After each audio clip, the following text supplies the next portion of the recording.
Kenneth O'Keefe served as a U.S. Marine, but after being discharged, he was left with only a feeling of disappointment. He burned his U.S. passport and dedicated himself to a different cause. His rich activist biography includes being a human shield in Iraq, sailing on a Gaza flotilla, protecting marine life in Hawaii, and helping establish dialogue with Iran. And he is our guest today. As a Marine, Kenneth O'Keefe fought against Iraq. It shattered his view of the world. Ever since, he has been fighting a war against war, facing American bombs as a human shield or running the Gaza blockade. He is never afraid to speak truth to power. But what makes him take up action for others? So I'm here with activist Kenneth O'Keefe. It's really great to have you on our show. Kenneth, I know that you've led a human shield action in Iraq right before the war started, and then you were deported. Why do you think the removal of Saddam hasn't improved the lives of Iraqis? Or has it? I don't know. Well, I think if you really want to know the truth about the invasion of Iraq, there's clearly some incentives for the invasion. Oil, securing oil was one of them. Establishing permanent military bases in the region was another one. But a far less talked about reality is Israeli plans, which made clear that the Balkanization of surrounding countries, in particular Iraq, if we go to Oded Yanan's plan for Israel in the 1980s, it lays out very clearly a strategy of destabilizing all of the surrounding areas of Israel. This includes Syria, Lebanon, Jordan, Iraq, and even Egypt and Saudi Arabia. And this long-term goal is part of the Greater Israel Project. So in terms of the sectarian divide you see happening in Iraq today, it's actually all part of a very well-designed plan to try and secure the goal, this fantasy goal of the Greater Israel Project. Okay, but why would Israel benefit from an unstable Middle East, an unstable Arab nations? Because what we see that this instability actually is followed by fundamental Islam. And people who are overthrown yes. are either replaced by fundamentalist powers or there's just more sectarian violence that grows. Yes, and it would seem on the surface from a sane point of view that everything is going wrong. But in fact, when you fracture a country along sectarian divide, ultimately you weaken the country. What the last thing that Israel or the United States wants is a strong Nasser-type leader, an Arab nationalist who will seriously ensure that the resources of that country are taken and protected and used for the benefit of the people. That's the last thing that the empire wants and that Israel wants. So while you have these religious fundamentalist nutcases who are running around bombing and doing all sorts of stuff like that, you have a weakened, fractured country in Iraq, and that is the prerequisite for ultimately expanding Israel into the fantasy of the Greater Israel Project. It doesn't seem sane, and it's not sane, because those who are trying to carry out these agendas are pure and simple psychopaths. And so you think that American administrations, one after another, have been following this plan for 30 years? If you ask me how the world functions, then you have to understand one thing plain and simple. The head of the snake, the system of power, is headed by the financial system. The bankers rule the earth through the private control of the issuance of money, debt-based money, which we're all supposed to pay, ultimately with all of these things that they call austerity and whatnot. The bankers basically, through the control of the issuance of money, which allows them to provide themselves with an infinite supply of money, means they can buy anything and anyone that can be bought. So when we look at the vast majority of governments around the world, they're nothing more than puppets who are carrying out an agenda for the bankers. And the bankers at the top of this pyramid are, as I've said, plain and simple psychopaths. They're drunk on their own power. They're used to getting everything they want. They can buy anything and anyone that can be bought. And this explains the corruption of virtually every government we can look at. And the policies do not reflect the interests of the people. They reflect pure and simple the interests of the bankers. But Kenneth, if what you're saying is true, that governments obey the big banks and the big money, then it would really take the people and revolution in each country that you have named to actually change things around. Do you really see revolution taking place in America, for example? Well, it's already happening. I'll give you a great example of why I'm optimistic about things in America. You know, the President of the United States, traitor that he is actually a constitutional lawyer. He's actually trained at the highest levels of university in constitutional law. Do you know how obscene it is that somebody who is trained in constitutional law, giving himself the authority to execute anyone, anywhere, at any part of the planet with no jury, no trial, no conviction, no nothing? This man is a dictator who has assigned himself the right to execute anyone, including U.S. citizens. I am confident that at some point the American patriots, who seem to be in a bit of a coma and have been sleeping for a long time, are going to wake up soon and realize that while they took an oath to uphold the Constitution of the United States, the President of the United States also took that oath and has breached it so badly that he should be arrested and charged with treason right now. And ultimately all of the sycophants in the U.S. Congress who passed things like the Patriot Act and the National Defense Authorization Act, again, completely contrary to the U.S. Constitution, which is supposed to be the supreme law of the land. These people need to be arrested, and a government needs to be put in place that actually honors the U.S. Constitution. And I honestly believe that's going to happen. One way or the other, it's going to happen. But you just started your answer by saying that the revolution is already happening. So where's the revolution that you're talking about? I'll tell you what, this is another thing that really excites me, Sophie, because while you're not seeing it, apparently, and many other people may not be seeing it, let me give you a perfect example where the revolution has already occurred. And the first step of that revolution is awareness. No one is more hopelessly enslaved than those who falsely believe they are free.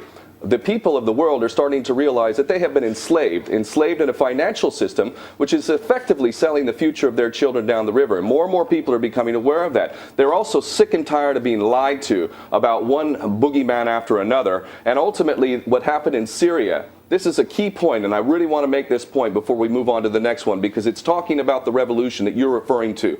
The reason why we did not hit Syria, the reason why we did not start bombing Syria, is a one simple thing, and that is that the people of the West and the world simply did not buy it. They didn't have to go on the street and protest. Keep in mind, back in 2003, we had the largest protest in the history of the world, did not stop the invasion of Iraq. But I'm telling you, the invasion and the occupation and ultimately the bombardment of Syria has been planned long ago. It's a stepping stone towards Iran, which is the ultimate goal for these psychopaths, and they could not bombard Syria. And the reason why they couldn't even vote to secure that vote to favor that here in Britain is because the people overwhelmingly did not buy it. In the United States, the approval for bombardment of Syria was about 9%. That's why the U.S. Congress, which is a treasonous body of government, couldn't even go to a vote on it, because if they went to a vote on it and actually voted for another war, and this farcical war on terror, where the fantastic American servicemen took pictures of themselves saying, I did not join the U.S. military to fight with Al-Qaeda in Syria, says it all. If they had made that move, there would have been an open revolution. The powers that be know that the people are primed and ready to take major steps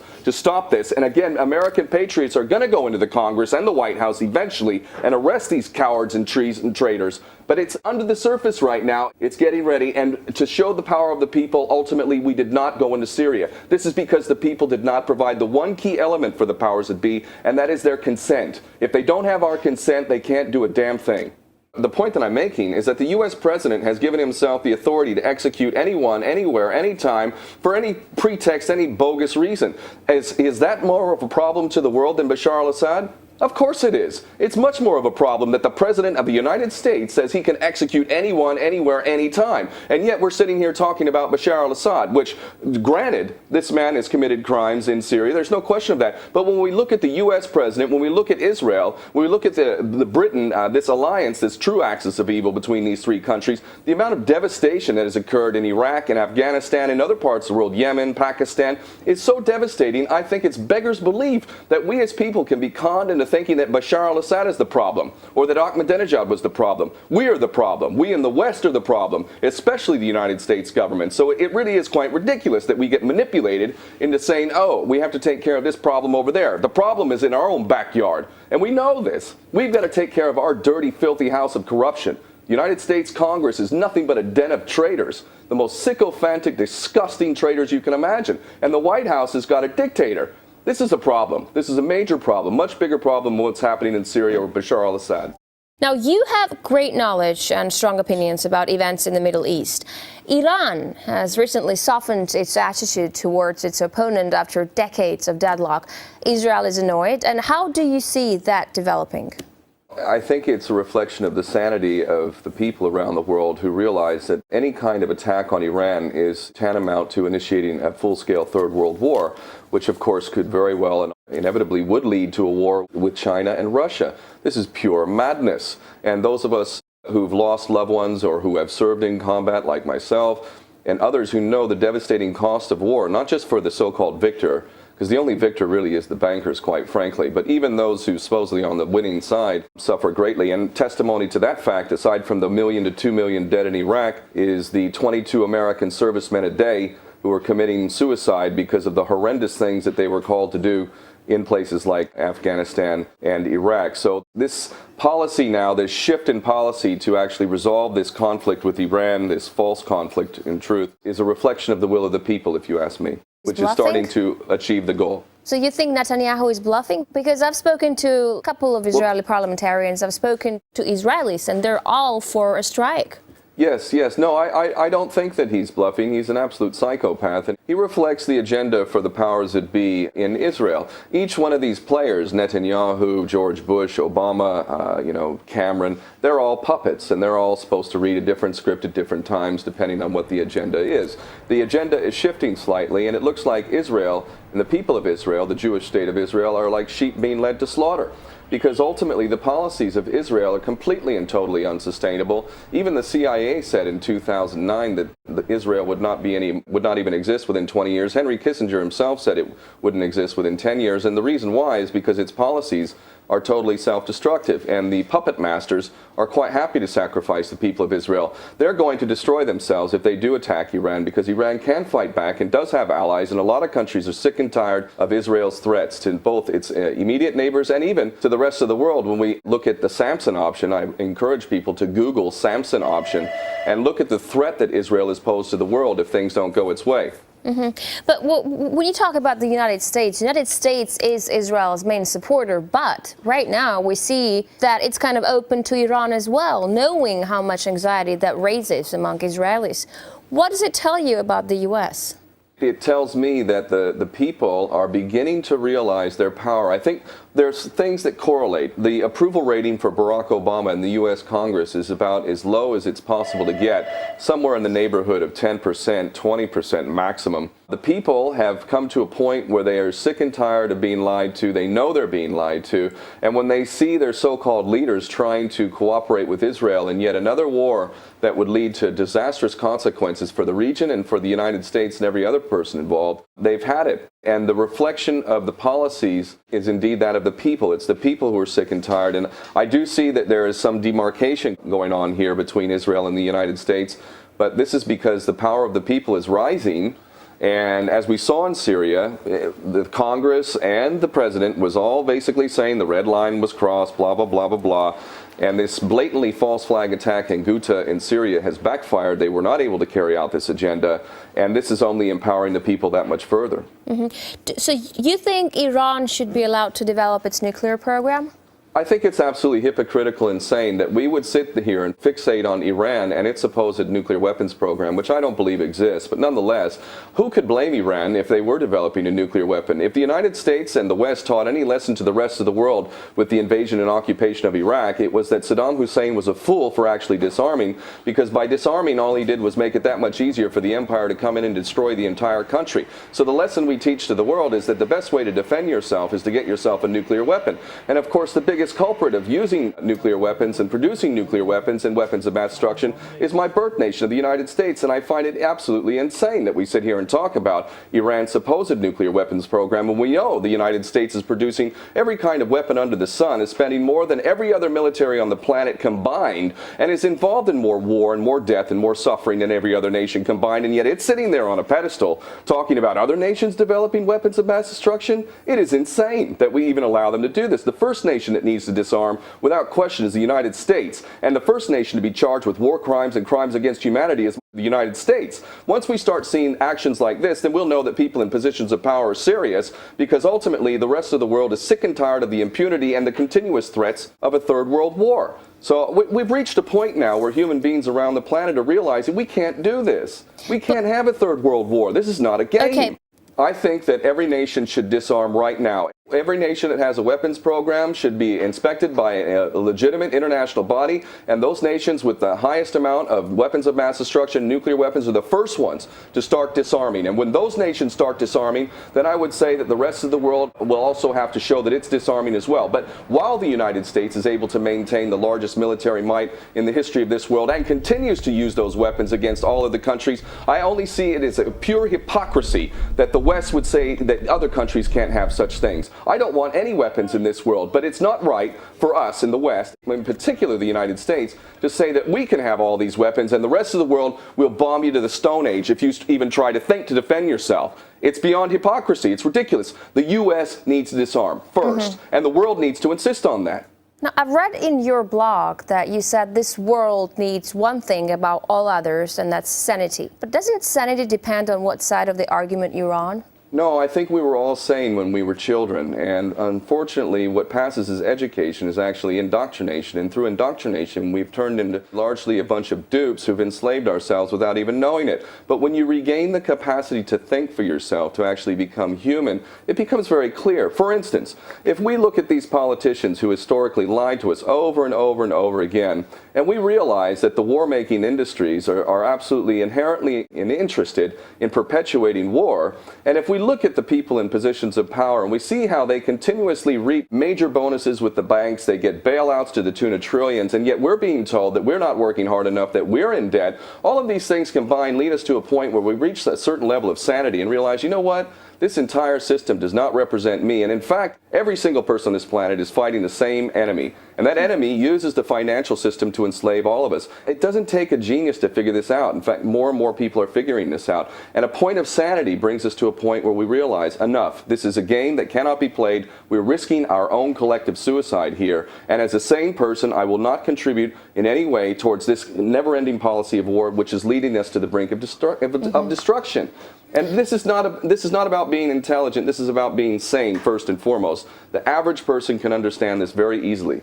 I know that you have renounced U.S. citizenship more than twice, 3 times, I think, right? So having a U.S. passport is a dream for so many people. What's so wrong with it? I mean, you don't have to agree with U.S. policies, but is America all that bad? When you look at citizenship, you have to understand that citizenship is a contract. It's a social contract between the state and the citizen. Under that contract, you have supposedly rights and you also have obligations. Now, I looked at the obligations of being a U.S. citizen and I realized I cannot pay into a tax system, which is basically paying off debt to the bankers. But nonetheless, we pay into a tax system which is used to produce military capability, which is ultimately killing my brothers and sisters in other parts of the world. I do not agree to contributing to a tax system that is being used to commit mass murder against people I consider to be my brothers and sisters halfway around the world. It's a violation of my ethics as a man, as someone who believes in justice for everyone and wants a better world for everyone. I cannot pay for the murder of my brother or sister, and that's part of the contract of citizenship. So I said, which was to me a sensible thing and a moral thing to do, take my name off of that contract because I do not agree to it, and ultimately I will walk away. And I left a paradise life in Hawaii. I had my own business. I was making money,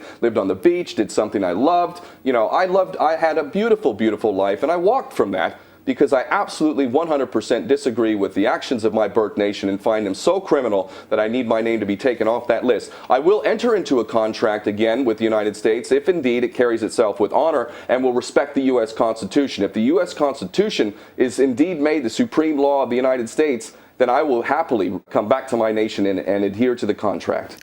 I would argue probably the reason why they have not honored my right of self-determination, a human right of self-determination, is because it could set a precedent, which could spark an imaginative idea that people could look at around the world and say, you know what, I don't actually agree with this contract with my nation any longer. I want to enter into a new contract. This is why I refer to myself as a world citizen. We're all world citizens. My human family is where my allegiance goes. I don't give my allegiance to one unit, one group, one nation, one religion. My whole human family is a brother and sister, and ultimately I give my allegiance to them. That's the contract I will honor. And if any other contract inferior to that one would try to compel me to pay for the murder of my brother or sister, I will not partake in that contract. I will not pay into the UK tax system and fund the murder of my brothers and sisters halfway around the world. I simply refuse to do it. And I would argue that other people should look at a contract like that. And maybe if we all decide to enter into a new contract like that, we can end war for good. So you say you're a world citizen. Is there any place that you love more than other? Why are you living in the UK if you don't like UK policies? I love Hawaii. My adopted homeland is Hawaii, and the Hawaiian nation was stolen by the United States in 1893, and yet there are my Hawaiian brothers and sisters who are Hawaiian nationals and who know who they are and have not forgotten who they are and take pride in who they are. And if they have their way and I have my way, the Hawaiian nation will no longer be a military outpost for the United States, launching its wars of aggression against everybody, the latest boogeyman. Hawaii is the place that I long to live. I plan to return there, but I want the empire out of Hawaii. Hawaii is not an extension of the U.S. empire. It is a Hawaiian nation, and the people of Hawaii, the Kanaka Maoli, deserve to have their nation back.